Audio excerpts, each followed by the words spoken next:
Few vegetables are as deeply embedded into my memories from childhood as southern peas. Also known as cowpeas, common varieties include black-eyed, crowder, cream, and field peas. This crop simply wants to flower and set peas non-stop, but without warm soil, hot weather, and full sun, they just won't thrive. When growing your own food through a hot summer is on the line, make room in the garden for southern peas. What's up, everybody? This is Scott from New Garden Road, and I'm here to inform, inspire, and elevate you. If you like this video, give it a big thumbs up and spread the word. While you're at it, subscribe and get notified for more gardening action. Encouraging biodiversity and restoring habitat is my mission, one garden at a time. Alright, so here are my tips for growing southern peas in your garden. You want to choose a full sun location. Anywhere from 7 to 8 hours of full sun is going to give you the best production. If you live in an area like Central Texas where summers get really hot, if you have a garden with southeast exposure, that's when you're going to get the best sunlight, and it's going to get a break from the southwest corner where the sun is setting. That's going to be the harshest, hottest sun. Grow from seed. You want to plant these directly in the garden. Planting them indoors in seed trays under grow lights is not recommended. If you've got warm soil temperatures, they're going to germinate really quickly and they're going to start growing really fast. Chances are, if you start them off in a seed tray, you have more control issues that can lead to diseases, and that's going to set them back, make them stressed out. When you put them out in the garden, they might not do as well. So just stick them in the soil at the right time and get them growing. Space your southern peas appropriately. I grow everything in raised garden beds, and I plant roughly by the square foot gardening method. I like to plant my southern peas 1 per square foot. If you want to plant them in rows, have those rows about 2 to 4 feet apart, and then depending on the exact variety that you're growing, you want to plant 1 to 6 seeds per square foot. The field peas that I'm growing, if I was planting them in rows, I would only plant 1 per foot. Varieties such as black-eyed peas, which are a bit more compact plant, you could probably plant 4 to 6 seeds per foot. But whatever you do, space your peas appropriately. When do you plant these? Well, in Central Texas, Zone 8B, we can start planting them in April, and that goes all the way through August. You want to try to go for successive plantings. That's always good. Check your local planting guide or your extension service to see when is the best time to plant these peas in your garden. Soil temperatures need to be at least 60 degrees. You're not going to benefit from planting peas early. That's actually going to cause problems for them. They can be stunted as they grow, so you just need to wait until it's good and hot. So let's check the soil temperature. Pretty toasty.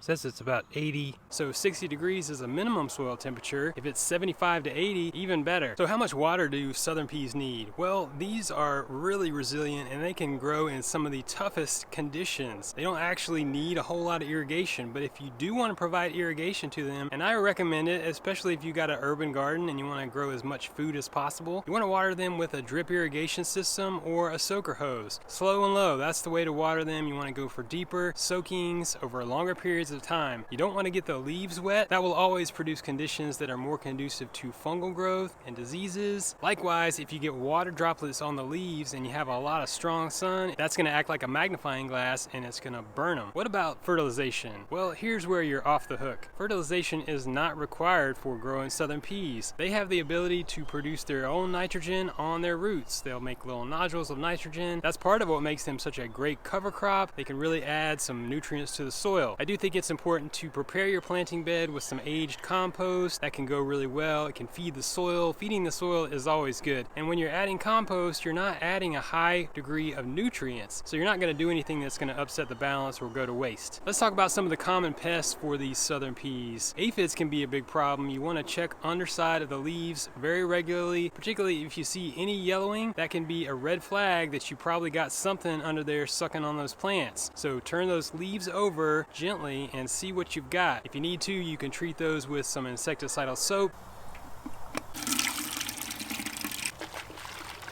But sometimes if you let the organic garden do its job, you're going to have things come along and help restore the balance. Another common pest would be stink bugs. And what I see a lot are leaf-footed bugs. They're really bad, but one thing that I try to do to control their population is get out here real early in the morning. I take a bucket with soapy water and I put on a pair of gloves and I grab as many as I can. I knock them into the bucket. Whatever I got to do to get those guys in that bucket of soapy water, that will really help decrease their numbers. Early in the morning, those guys don't move as fast. They're not really ready so you can take care of them, and that will help you. But other than that, I don't really see a lot of widespread issues. You may have guys coming along and munching here and there, but I wouldn't expect any widespread pest problems with your southern peas. Alright, some of my favorite varieties that I've been growing here this summer are the Big Red Ripper. This is a really productive pea. They're super long, probably like in the 8 to 9 inch range, and they are really good. This is an heirloom that comes from the North Carolina and Virginia area. It really appeals to me in that way, so that's something that I started growing last year, and I'm so glad I did. They've been a lot of fun. They're really a vining pea. You consider them a field pea, and they will just take off. They'll run up a trellis, they'll run along the ground. They're really going to grow vigorously. The other variety I'm growing is called the Calico Crowder. These plants seem to be a little bit more compact. They produce so much. I think I had about 28 plants growing in a whole 4x8, and I got so much food from them. I think it was about 8 cups on the first round that I harvested. This is a great food to grow in the summer.